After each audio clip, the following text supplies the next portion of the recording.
sebelumnya kita mau kenalan dulu ya sama kakak-kakak yang melayani hari ini. Yang pertama ada Kak Ana. Di sini ada Kak Devita. Halo. Terus ada Kak Dita. Yeay. Nah, sebelum kita mulai ibadah sekolah minggu, kita mau berdoa terlebih dahulu. Nanti dengan prokasi Kristus, Mbak Devita yang berdoa.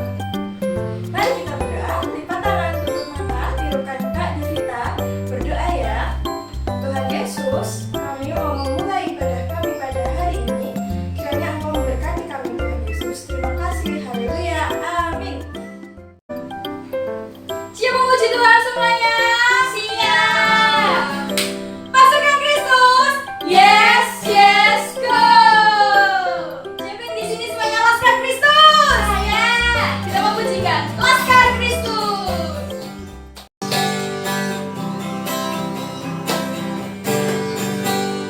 Saya bukan pasukan berjalan, pasukan berkuda, pasukan menembak. Saya tidak menembaki musuh, tapi saya Laskar Kristus.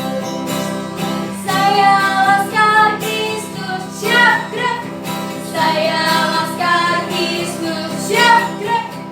Saya bukan pasukan berjalan, pasukan berkuda, pasukan menembak. Saya tidak menembaki musuh, tapi saya Laskar Kristus. Saya bukan pasukan berjalan, pasukan berkuda, pasukan menembak. Saya tidak menembaki musuh, tapi saya Laskar Kristus. Saya Laskar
Kristus, sudah menghancurkan markas setan. Nah, setelah itu kita mau apa ya? Nah, kita mau mendengarkan firman Tuhan. Sebelumnya, kita mau mengucap syukur kepada Tuhan dengan pujian firman Tuhan yang benar. Kita mendengarkan firman Tuhan.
Untuk hari ini, di mana kami boleh mengucap syukur pada Engkau dan kami mendengarkan setiap firman-Mu.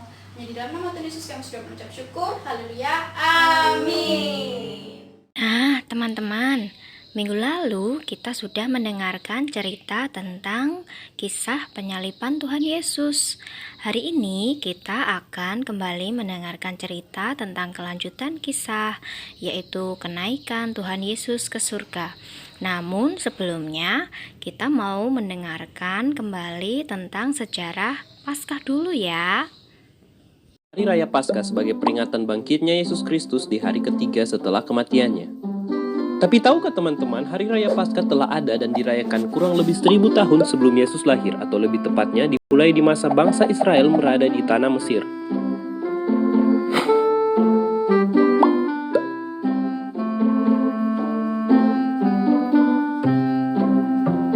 Kisah tentang Paskah dimulai ketika bangsa Israel diperbudak di tanah Mesir di bawah kepemimpinan Firaun yang kejam.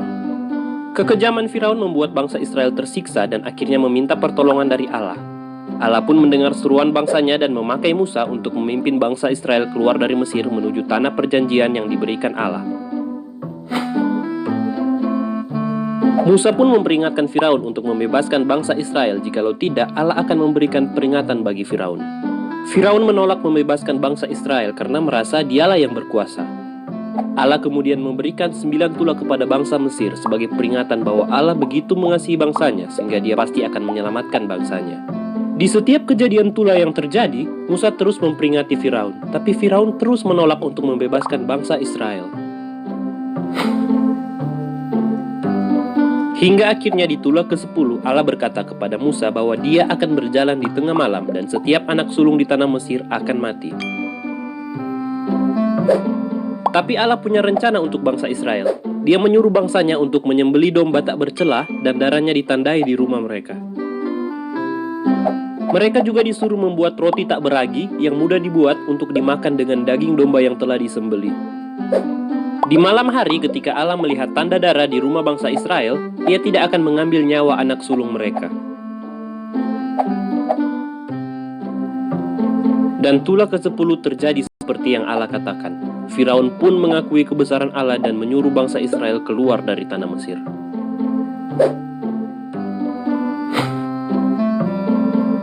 Ratusan bahkan ribuan tahun setelahnya, tradisi menyembelih domba dan makan roti tak beragi terus diadakan untuk memperingati kebesaran Allah yang menyelamatkan bangsa Israel. Tapi sebenarnya, kisah penyelamatan Allah bagi bangsa Israel ini adalah permulaan dari kisah penyelamatan besar yang Allah akan berikan kepada dunia. Seperti yang kita tahu, iblis terus ada di dunia, dan iblis mau manusia mengikuti perintahnya sehingga akhirnya hubungan manusia dan Allah terputus. Dan ketika manusia jatuh ke dalam dosa, kita patut menerima hukuman, yaitu maut.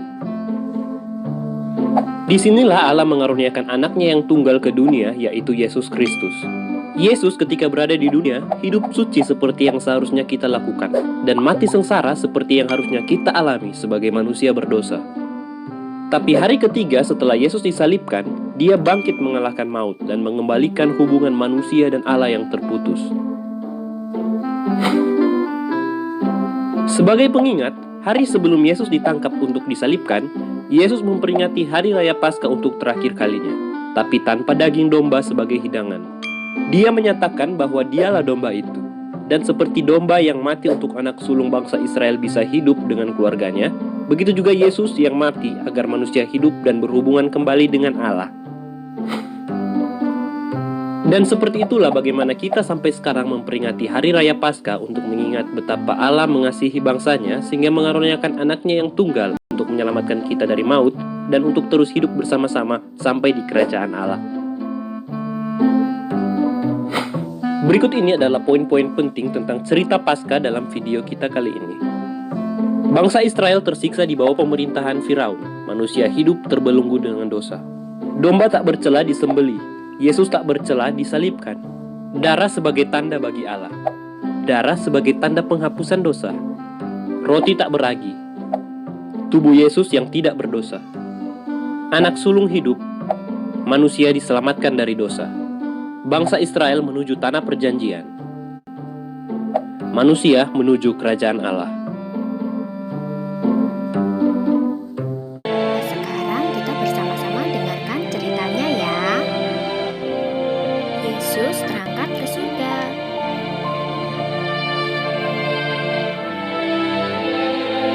Setelah Yesus bangkit pagi-pagi pada hari pertama minggu itu, ia mula-mula menampakkan dirinya kepada Maria Magdalena. Daripadanya, Yesus pernah mengusir 7 setan. Sesudah itu, ia menampakkan diri dalam rupa yang lain kepada 2 orang dari mereka ketika keduanya dalam perjalanan keluar kota.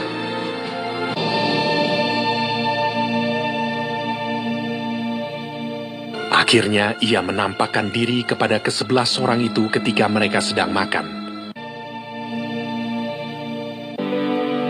Kepada mereka ia menunjukkan dirinya setelah penderitaannya selesai, dan dengan banyak tanda ia membuktikan bahwa ia hidup.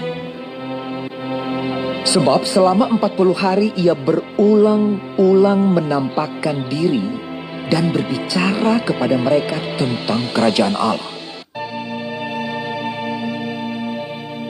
Dan ke-11 murid itu berangkat ke Galilea, ke bukit yang telah ditunjukkan Yesus kepada mereka.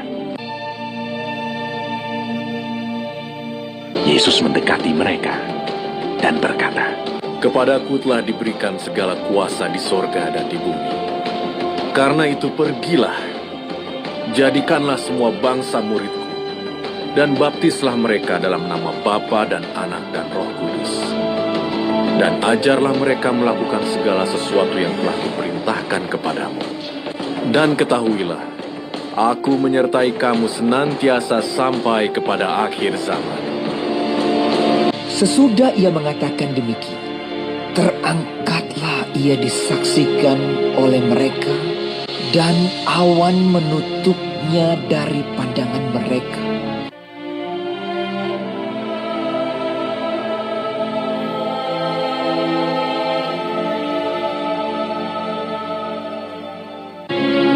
Ketika mereka sedang menatap ke langit, waktu ia naik itu, tiba-tiba berdirilah 2 orang yang berpakaian putih dekat mereka dan berkata kepada mereka, "Hai orang-orang Galilea, mengapakah kamu berdiri melihat ke langit?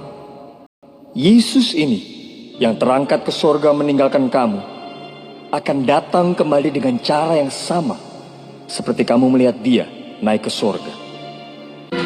Mereka pun pergilah memberitakan Injil ke segala penjuru, dan Tuhan turut bekerja dan meneguhkan firman itu dengan tanda-tanda yang menyertainya.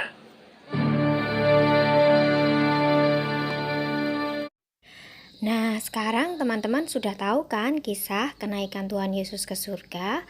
Sekarang kita lihat yuk penjelasan kenapa ya Tuhan Yesus harus naik ke surga. Kenapa Yesus harus naik ke surga? Coba bayangkan kalau Tuhan masih ada dengan kita di zaman ini, Dia bisa jadi superhero yang memberantas kejahatan, terorisme, korupsi, dan terus memberitakan Injil hingga akhirnya semua orang akan percaya kepada Dia. Jadi, kenapa harus ke surga?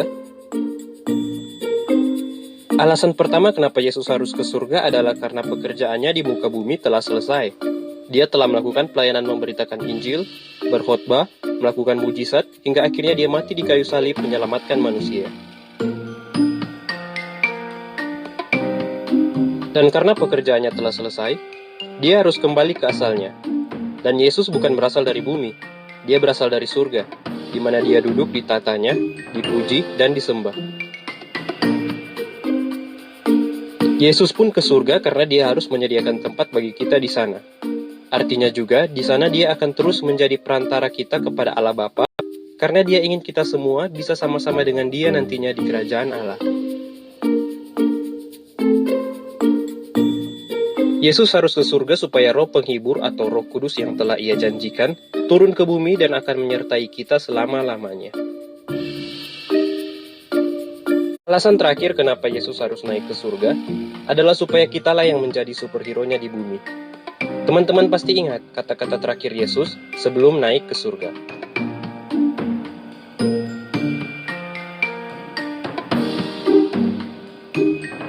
Dia ingin kita melanjutkan pelayanannya. Kita bisa jadi superhero pembasmi kejahatan yang terus melakukan pekerjaan baik di muka bumi ini, agar melalui kita makin banyak orang yang mengenal Yesus. Dengan bantuan Roh Kudus yang terus menyertai, kita bisa terus memberitakan Injil sampai ke seluruh dunia. Hingga akan tiba masanya, Yesus akan kembali. Ya, Dia akan kembali.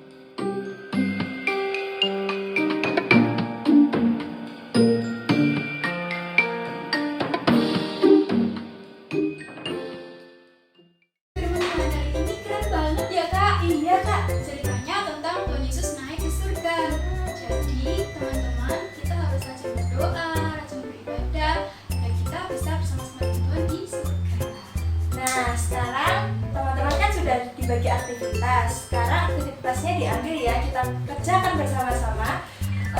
Ada yang memgunting, ada yang menulis, mewarnai, dan menempel. Semuanya dikerjakan ya. Kalau tidak bisa,